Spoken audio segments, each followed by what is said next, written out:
ಓಂ ಹ್ರೀಂ ಭೈರವಿ ಕ್ಲಾಂ ಹ್ರೀಂ ಸ್ವಾಹ. ಓಂ ನಮೋ ಭಗವತೆ ರುದ್ರಾಯ ನಮಃ. ನಮಸ್ಕಾರ. ಜ್ಯೋತಿಷ್ಯ ಅನ್ನೋ ಒಂದು ವಿಚಾರ ಬಂದಾಗ ಇದು ಒಂದು ಸಮುದ್ರದ ಹಾಗೆ ಬಹಳಷ್ಟು ವಿಚಾರಗಳಿದೆ. ಇದರಲ್ಲಿ ಬಹಳಷ್ಟು ಥರದ ಜ್ಯೋತಿಷ್ಯ ಪದ್ಧತಿಗಳಿದೆ. ಜಮಿನಿ ಜ್ಯೋತಿಷ್ಯ, ನಾಡಿ ಜ್ಯೋತಿಷ್ಯ, ಪ್ರಶ್ನೆಶಾಸ್ತ್ರ, ಹಸ್ತಸಾಮುದ್ರಿಕೆ, ಅದರಲ್ಲಿ ನಾಡಿ ಹಸ್ತಸಾಮುದ್ರಿಕೆ ಅಂತ ಕೂಡ ಇದೆ. ಇಷ್ಟೆಲ್ಲ ನಾವು ನೋಡ್ತಾ ಇದ್ದಾಗ ನನಗೆ ಆಸಕ್ತಿ ಉಂಟಾಗಿದ್ದು ಮನುಷ್ಯನ ಭವಿಷ್ಯವನ್ನು ಹೇಳೋಕ್ಕೆ ಸಾಧ್ಯನಾ ಅಂತೇಳಿ. ಮನುಷ್ಯನ ಭವಿಷ್ಯವನ್ನು ಹೇಳೋದಕ್ಕೆ ಸಾಧ್ಯ ಇದೆ. ಯಾಕೆಂತಂದರೆ ಕರ್ಮಗಳಲ್ಲಿ 3 ಥರದ ಕರ್ಮಗಳನ್ನು ಹೇಳಿದ್ದಾರೆ ಋಷಿಮುನಿಗಳು. ಅದರಲ್ಲಿ ಪ್ರಾರಬ್ಧ, ಸಂಚಿತ ಮತ್ತು ಕ್ರಿಯಾಮಾನ. ಇದು ಕ್ರಿಯಾಮಾನ ಅಂತಂದರೆ ಏನು ಫ್ರೀ ವಿಲ್ ಅಂತ ಹೇಳ್ತಾರೆ, ಅದಕ್ಕೆ ಸಂಬಂಧಪಟ್ಟಿದ್ದು. ಈ ಸಂದರ್ಭದಲ್ಲಿ ಯಾವುದೇ ಆಗಿರ್ಬೋದು, ಪ್ರಾರಬ್ಧ ಕರ್ಮ ಏನಿದೆ, ಸಂಚಿತ ಕರ್ಮ ಏನಿದೆ, ಇದರಲ್ಲಿ ಯಾವುದೂ ಬದಲಾವಣೆ ಮಾಡೋಕ್ಕೆ ಸಾಧ್ಯ ಇಲ್ಲ. ಇದು ಪ್ರೀ ಡೆಸ್ಟೈನ್ಡ್ ನಮ್ಮ ಲೈಫ್.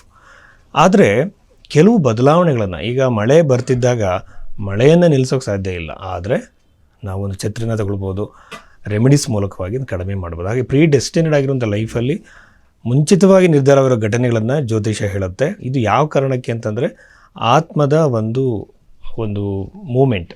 ಸೊ ಇದೆಲ್ಲ ಒಂದು ಡೀಪ್ ಆಗಿರೋ ವಿಷಯ. ಸೊ ಆನಂತರ ನನಗೆ ಜ್ಯೋತಿಷದಲ್ಲಿ ನಂಬಿಕೆ ಬಂತು. KN ರಾವ್ ಅವರ, BV ರಾಮನ್ ಅವರ ಗ್ರಂಥಗಳನ್ನು ಓದಿದ ಮೇಲೆ, ಆಮೇಲೆ ಕ್ಲಾಸಿಕ್ಸು ಏನಿದೆ ಇದರಲ್ಲಿ ಪರಾಶರ ಹೋರಾಶಾಸ್ತ್ರ ಆಗಿರ್ಬೋದು, ಬೃಹತ್ ಜಾತಕ ಆಗಿರ್ಬೋದು, ಸಾರಾವಳಿ ಆಗಿರ್ಬೋದು, ಇಂಥ ಹಲವಾರು ಪುಸ್ತಕಗಳು ಓದಿದ ನಂತರ ಹಲವಾರು ಜಾತಕಗಳು, ಹಲವಾರು ಹಸ್ತರೇಖೆಗಳನ್ನು ನೋಡಿದ ಮೇಲೆ ಜ್ಯೋತಿಷ್ಯ ನಿಜ ಅಂತ ಅನ್ನಿಸ್ತು. ಅದ್ರ ನಂತರ ನಾನು ಈ ನಕಲಿ ಜ್ಯೋತಿಷ್ಯರ ಬಗ್ಗೆ ನೋಡಿದೆ. ದೊಡ್ಡ ದೊಡ್ಡ ಪೂಜೆಗಳು, ಹೋಮಗಳು, ಕಾಸ್ಟ್ಲಿ ಜೆಮ್ಸ್ಟೋನ್ಗಳು, ರುದ್ರಾಕ್ಷಿಗಳು, ಆಮೇಲೆ ನ್ಯೂಮರಾಲಜಿಗಳು, ಒಂದು ನಂಬರ್ನ ಕೈಯಲ್ಲಿ ಬರೆದು ಅದನ್ನು ಸುಟ್ಟಾಕಿ ಅಂತ ಹೇಳೋದು, ಈ ಥರ ಏನೇನೋ ನಾನಾ ರೀತಿ ಹಾಸ್ಯಾಸ್ಪದವಾಗಿರುವಂಥದ್ದನ್ನೆಲ್ಲ ನೋಡಿದಾಗ ಜ್ಯೋತಿಷ್ಯಕ್ಕೆ ಅವಮಾನ ಇದೆಲ್ಲ. ಈಗ ನೋಡಿ, ಒಂದೇ ಡೇಟಲ್ಲಿ ಎಷ್ಟು ಜನ ಹುಟ್ಟಿರ್ತಾರೆ, ಆದರೆ ಎಲ್ಲರ ಭವಿಷ್ಯ ಒಂದೇ ರೀತಿ ಇರಲ್ಲ. ಜ್ಯೋತಿಷ್ಯ ಹೇಗಿದೆ ಅಂದರೆ, ಒಂದೇ ತಾಯಿ ಹುಟ್ಟಿದಂತಹ ಅವಳಿ ಜವಳಿ ಮಕ್ಕಳ ಒಂದು ಬರ್ತ್ ಟೈಮಲ್ಲಿ ಕೇವಲ ಒಂದು 30 ಸೆಕೆಂಡ್ಸು ಡಿಫ್ರೆನ್ಸ್ ಇರುತ್ತೆ. ಸೊ ಈ ಬಗೆಯಲ್ಲಿ ನೋಡಿದಾಗ ಜಾತಕ ಅನ್ನುವಂಥದ್ದು ಅಷ್ಟು ಅಕ್ಯುರೇಟಾಗಿ ಹೇಳ್ಬೋದು, ಟೈಮಿಂಗ್ನ ರೆಕ್ಟಿಫೈ ಮಾಡಿ. ಸೊ ಜ್ಯೋತಿಷ ಅಷ್ಟು ಅಕ್ಯುರೇಟ್ ಆಗಿದೆ. ಹಾಗೆ ಈ ನಿಟ್ಟಿನಲ್ಲಿ ನನ್ನ ಅಧ್ಯಯನ ಸಾಗ್ತಾ ಇದೆ. ಈ ತುಲಾ ರಾಶಿಗೆ ಸಂಬಂಧಪಟ್ಟಂತೆ ಯೂಶ್ವಲ್ ಆಗಿ ಈ ತುಲಾರಾಶಿ ಬೆಳೆದಂಥವ್ರು, ಹುಟ್ಟಿದಂಥವ್ರು, ನಾನು ನೋಡಿದಂತೆ ಮ್ಯೂಸಿಷಿಯನ್ಸ್ ಇದ್ದಾರೆ, ಮತ್ತು ಆರ್ಕಿಟೆಕ್ಟ್ಸು, ಈ ಸೌಂದರ್ಯ ಪ್ರಜ್ಞೆ ಇವರಲ್ಲಿ ಜಾಸ್ತಿ ಆಗಿರುತ್ತೆ. ಎಸ್ಥೆಟಿಕ್ ಸೆನ್ಸ್ ಅಂತ ನಾವೇನು ಹೇಳ್ತೀವಿ, ಸೌಂದರ್ಯ ಪ್ರಜ್ಞೆ ಭಾಳ ಕಿಚ್ಚಾಗಿರುತ್ತೆ. ಯೂಶ್ವಲಾಗಿ ಮ್ಯೂಸಿಕ್ನ ಜಾಸ್ತಿ ಕೇಳುವಂಥವ್ರು, ಇನ್ಸ್ಟ್ರೂಮೆಂಟ್ನ ಕಲಿಯುವಂಥವ್ರು. ಈಗ ಕಲೆ ಅನ್ನುವಂಥದ್ದು ಬಹಳಷ್ಟು ಥರದ್ದು. ಈಗ ಪೂರ್ಣಚಂದ್ರ ತೇಜಸ್ವಿ ಅವರು ಫೋಟೋಗ್ರಫಿ ಮಾಡೋರು, ಸಿತಾರ್ನ ಬಾರಿಸ್ತಾ ಇದ್ರು, ಆಮೇಲೆ ಎಷ್ಟೆಲ್ಲ ವಿದ್ಯೆಗಳು ಅವರಲ್ಲಿತ್ತು. ಇಲ್ಲಿ ಏನಾಗುತ್ತೆ, ಮಲ್ಟಿಪಲ್ ಟ್ಯಾಲೆಂಟ್ ಇರೋಂಥ ತುಲಾರಾಶಿಯವ್ರನ್ನ ನೋಡಿದಾಗ ಈ ರೀತಿಯಾಗಿರುತ್ತೆ. ಬಟ್ ಅದನ್ನ ಇನ್ನೊಂದು ವಿಚಾರದಲ್ಲೂ ನೋಡ್ಬೋದು, ಪಂಚಮ ಸ್ಥಾನ. ಬಟ್ ಇಲ್ಲಿ ನಾವು ಬರೀ ರಾಶಿ ಬಗ್ಗೆ ಮಾತಾಡ್ತಾ ಇದ್ದೀವಿ. ಈ ವಾರದಲ್ಲಿ, ಸೆಪ್ಟೆಂಬರ್ ತಿಂಗಳ ಮೊದಲ ವಾರದಲ್ಲಿ ಏನೇನು ಅನುಕೂಲತೆಗಳಿವೆ ಅಂತಂದರೆ, ಒಂದು ಗೇನ್ಸ್, ಅದು ಯಾವ ಥರ ಗೇನ್ಸ್ ಆದರೂ ಆಗಿರ್ಬೋದು, ಲಾಭಗಳು. ನೀವು ಇನ್ವೆಸ್ಟ್ಮೆಂಟ್ ಮಾಡಿದರೆ ಲಾಭ ಹೆಚ್ಚಾಗಿ ಬರೋ ಸಾಧ್ಯತೆ, ನೀವೇನಾದರೂ ಹೊಸ ಬಿಸ್ನೆಸ್ ಕೈ ಹಾಕಿರೋದ್ರಲ್ಲಿ ದೊಡ್ಡ ಇಂಪ್ರೂವ್ಮೆಂಟಿನ ಸಾಧ್ಯತೆ. ಆಮೇಲೆ 11ನೇ ಮನೆ ಮತ್ತು 10ನೇ ಮನೆಯಲ್ಲೇ ಏನೀಗ ಶುಕ್ರ ಗ್ರಹ ಇರುವಂಥ ದಶಮ ಸ್ಥಾನ ಬಹಳ ಉತ್ತಮವಾಗಿದೆ. ಇಲ್ಲಿ ಯಾವುದಾದ್ರು ಒಂದು ಜಾಬಿಗೆ ರಿಲೇಟೆಡಾಗಿ ನೀವು ಇಂಟರ್ವ್ಯೂಗೆ ಏನಾದರೂ ಕೊಟ್ಟಿದ್ರೆ ನೀವು ಒಂದು ಶುಭ ಸಮಾಚಾರ ಬರ್ಬೋದು. ಒಂದು ಒಳ್ಳೆ ನ್ಯೂಸ್ ನೀವು ಕೇಳುವಂಥ ಸಾಧ್ಯತೆ ಇರುತ್ತೆ. 10ನೇ ಮನೆಯಲ್ಲಿ ಶುಕ್ರ ಇರುವಂಥದ್ದು ಯೂಶ್ವಲಾಗಿ ಬರ್ತ್ ಚಾರ್ಟಲ್ಲಿ ಏನಾದರೂ 10ನೇ ಮನೆಯಲ್ಲಿ ಶುಕ್ರ ಇದ್ದರೆ ನಾನು ಏನು ಸಜೆಸ್ಟ್ ಮಾಡ್ತೀನಿ ಅವರಿಗೆ ಅಂತಂದರೆ, ಲಿಕ್ವಿಡ್ ರಿಲೇಟೆಡ್ ಬಿಸ್ನೆಸ್ಗಳನ್ನ ಮಾಡಿ ಅಂತ ಯೂಶ್ವಲಾಗಿ ಹೇಳ್ತೀನಿ. ಯಾಕೆಂದರೆ ಲಿಕ್ವಿಡ್ ಈ ಶುಕ್ರ ಗ್ರಹಕ್ಕೆ ಮಿಲ್ಕ್ ಆಗಿರ್ಬೋದು, ವಾಟರ್ ಆಗಿರ್ಬೋದು, ಫ್ಯೂಯಲ್ ಆಗಿರ್ಬೋದು, ಅಥವಾ ಕಾಸ್ಮೆಟಿಕ್ಸ್ ಆಗಿರ್ಬೋದು, ಅಥವಾ ಪರ್ಫ್ಯೂಮ್ಗಳು, ಇವೆಲ್ಲದನ್ನು ಪ್ರತಿನಿಧಿಸುವಂತಹ ಗ್ರಹ ಶುಕ್ರ ಗ್ರಹ. ಸೊ ಇದನ್ನು ಬಿಸ್ನೆಸ್ ಮಾಡಿ ನಾನು ಹೇಳಿದೆ. ಸೊ ಈ ಥರ ಬಿಸ್ನೆಸ್ಸಲ್ಲಿ ನೀವೇನಾದರೂ ಇದ್ದಲ್ಲಿ, ಈ ರಾಶಿಯಲ್ಲಿ ಹುಟ್ಟಿದರೆ, ಈ ಬಿಸ್ನೆಸ್ಸಲ್ಲಿ ಖಂಡಿತವಾಗಲು ನೀವು ಶುಭ ಸಮಾಚಾರವನ್ನು ನೀವು ಖಂಡಿತವಾಗಲೂ ಕೇಳ್ತೀರಿ.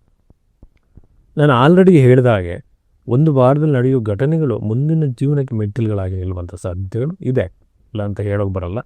ಆಮೇಲೆ ಇನ್ನೊಂದಿದೆ, ನವಮ ಭಾವದಲ್ಲಿ ಗುರುಗ್ರಹ ಇರುವಂಥದ್ದು ಒಂದು ಸಿದ್ಧಿ ಪುರುಷರನ್ನು, ಒಂದು ಆಧ್ಯಾತ್ಮಿಕ ವ್ಯಕ್ತಿಗಳನ್ನು, ಗುರುಗಳನ್ನು ಭೇಟಿಯಾಗುವ ಸಾಧ್ಯತೆ ಇರುತ್ತೆ. ಒಂದು ವೇಳೆ ಹಂಗೆ ಆಗಿಲ್ಲ ಅಂದರೂ ದೂರ ಪ್ರಯಾಣ ಮಾಡಿ ಯಾವುದಾದ್ರೂ ಒಂದು ಪಿಲಿಗ್ರಿಮೇಜ್ ಅಂತ ನಾವೇನು ಹೇಳ್ತೀವಿ, ಒಂದು ಪುಣ್ಯ ಕ್ಷೇತ್ರಕ್ಕೆ ನೀವು ಭೇಟಿ ಕೊಡುವಂಥ ಸಾಧ್ಯತೆ ಖಂಡಿತವಾಗಲೂ ಇರುತ್ತೆ. ಯೂಶ್ವಲಾಗಿ ಗುರುಗ್ರಹ ಅದನ್ನು ರೆಪ್ರೆಸೆಂಟ್ ಮಾಡುತ್ತೆ.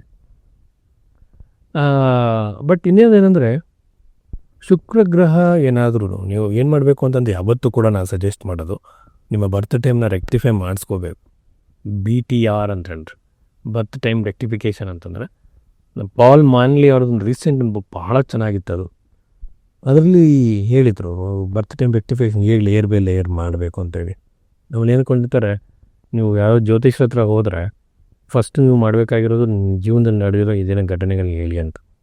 ಯಾಕೆಂದರೆ ನೀವು ಕೊಟ್ಟಿರೋ ಟೈಮೇ ಹಾಕಿ ಅದೇ ರಾಶಿ ನಕ್ಷತ್ರಕ್ಕೆ ಅದೇ ಲಗ್ನಕ್ಕೆ ಭವಿಷ್ಯ ಹೇಳೋದಲ್ಲ. ರಾಶಿ ಅಂತ ಬಂದಾಗ ಜನರಲ್ ಪ್ರೆಡಿಕ್ಷನ್ಸ್ ಕೊಡ್ತೀವಿ. ನೀವೊಂದು ಎಕ್ಸಾಕ್ಟ್ ಒಂದು ಕ್ವಶನ್ ಕೇಳ್ತೀರಾ ಅಂದ್ಕೊಳ್ಳಿ, ಯಾವಾಗ ಮದುವೆ ಆಗುತ್ತೆ ಅಂತೇಳಿ. ಸೊ ಅದನ್ನು ಇದರಲ್ಲಿ ಹೇಳೋಕ್ಕೆ ಸಾಧ್ಯ ಇಲ್ಲ. ಇದಕ್ಕೆ ಮೆಥಡಾಲಜಿನೇ ಬೇರೆ. ಜ್ಯೋತಿಷ್ಯ ನಾವು ಅಂದ್ಕೊಂಡಂಗೆ ಸುಲಭ ಅಲ್ಲ. ಅದರದ್ದೇ ಆಗಿರುವಂಥ ಮೆಥಡ್ ಇದೆ, ಪ್ರೊಸೀಜರ್ ಇದೆ, ಕಷ್ಟಪಡಬೇಕಾಗತ್ತೆ. ಏನಾಗಿದೆ ಅಂದರೆ ಎಲ್ಲ ಕಡೆನೂ ಜ್ಯೋತಿಷರಿದ್ದಾರೆ, ನಾವು ಹೇಳ್ತೀವಿ ಮಾತ್ರ ಆಗಲ್ಲ. ಸೊ ಈ ರೀತಿಯಲ್ಲಿ ಇದಾದ ಮೇಲೆ 11ನೇ ಮನೆಯಲ್ಲಿ ಈ ನೆಗೆಟಿವ್ ಪ್ಲಾನೆಟ್ಸ್ ಇರೋದ್ರಿಂದ ಅಣ್ಣನ ಜೊತೆ, ಎಸ್ಪೆಷಲಿ ಅವ್ರಿಗಿಂತ ಏಜಲ್ಲಿ ದೊಡ್ಡವರು, ಎಲ್ಡರ್ ಸಿಬ್ಲಿಂಗ್ಸ್ ಅಂತ ನಾವೇನು ಹೇಳ್ತೀವಿ, ಇವ್ರ ಜೊತೆ ಖಂಡಿತವಾಗಲೂ ಸಹ ವೈಮನಸ್ಸು ಉಂಟಾಗುವ ಸಾಧ್ಯತೆ ಖಂಡಿತವಾಗ್ಲೂ ಇದೆ. ನಮಸ್ಕಾರ. ನೋಡಿ, ಜ್ಯೋತಿಷ್ಯದಲ್ಲಿ ನಾನು ಯಾವಾಗಲೂ ಹೇಳುವಂಥದ್ದು, ರಾಶಿಯಿಂದ ಇದನ್ನು ಯಾವುದೇ ಕಾರಣಕ್ಕೂ ಕೂಡ ನಿಮ್ಮ ಜಾತಕವನ್ನು ತಿಳ್ಕೊಳ್ಳೋಕೆ ಹೋಗ್ಬೇಡಿ. ಒಳ್ಳೆಯ ಜ್ಯೋತಿಷ್ಯ ಹತ್ರ ಹೋಗಿ ಜಾತಕವನ್ನು ಕೊಡಿ. ನನ್ನ ಜೀವನದಲ್ಲಿ ನಡೆದಿರುವಂತಹ ಕೆಲವು 2 ಘಟನೆಗಳನ್ನು ಟೈಮಿಂಗ್ ಸಮೇತ ಹೇಳಿ ಅಂತ ಕೇಳಿ ಅವ್ರು ಹೇಳ್ತಾರೆ. ಅವ್ರು ನಿಮ್ಮ ಪಾಸ್ಟನ್ನು ಹೇಳಿದವರು ನಿಮ್ಮ ಫ್ಯೂಚರ್ನ ಖಂಡಿತವ್ರು ಹೇಳ್ತಾರೆ. ಇದಕ್ಕೆ ನೀವು ಕೊಟ್ಟಿರೋ ಟೈಮ್ನ ತೊಗೊಂಡು ಆ ವ್ಯಕ್ತಿ ಪ್ರೆಡಿಕ್ಷನ್ ಕೊಡಬಾರ್ದು. ಆ ಟೈಮು ನಿಮಗೆ ಹೊಂದುತ್ತಾ ಅಂತ ನೋಡಬೇಕು. ಆ ಬರ್ತ ಟೈಮಲ್ಲಿ ಅದೇ ಟೈಮಲ್ಲಿ ಹುಟ್ಟಿದ್ದೀರ ಅಂತ ಫಸ್ಟ್ ಕಂಡುಹಿಡಬೇಕು. ಅವನು ನಿಜವಾದ ಜ್ಯೋತಿಷ್. ಸೊ ಇದ್ರ ಮೂಲಕ ನೋಡಿ ಜಾತಕವನ್ನು ರಾಶಿ ಕುಂಡ್ಲಿ ಬರುತ್ತೆ, ನವಾಂಶ ಕುಂಡ್ಲಿ ಬರುತ್ತೆ.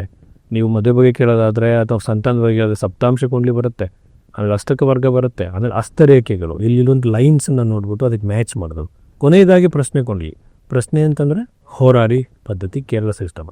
ಇಷ್ಟನ್ನು ನೋಡಿ ಪ್ರೆಡಿಕ್ಷನ್ ಕೊಡಬೇಕು. ಹಾಗಾಗಿ ನೀವು ನನ್ನ ನಂಬರಿಗೆ ಕನ್ಸಲ್ಟ್ ಮಾಡ್ಬೋದು. ನಿಮ್ಮ ಜಾತಕವನ್ನು ಈ ಬಗೆಯಲ್ಲಿ ಸೈಂಟಿಫಿಕಾಗಿ ನೋಡಿ ವಿಶ್ಲೇಷಣೆ ನಾನು ಕೊಡ್ತೀನಿ. ನಿಮಗೆ ಅದ್ರ ಬಗ್ಗೆ ಸರಿಯಾಗಿರೋ ಮಾಹಿತಿ ಬೇಯುತ್ತೆ. ಜ್ಯೋತಿಷದ ಬಗ್ಗೆ ನಂಬಿಕೆ ಹುಟ್ಟುತ್ತೆ. ಅದು ಬಿಟ್ಟು ನಿಮಗೆ ಈ ನಂಬರಲ್ಲಿ ಹುಟ್ಟಿದ್ರೆ ನಿಮ್ಗೆ ಹಿಂಗಾಗುತ್ತೆ, ಈ ರಾಶಿ ಹಿಂಗಾಗುತ್ತೆ ಅಂತ ಯಾವ ಕಾರಣಕ್ಕೂ ಪ್ರೆಡಿಕ್ಷನ್ಸ್ನ ತಗೋಬೇಡಿ. ನಮಸ್ಕಾರ.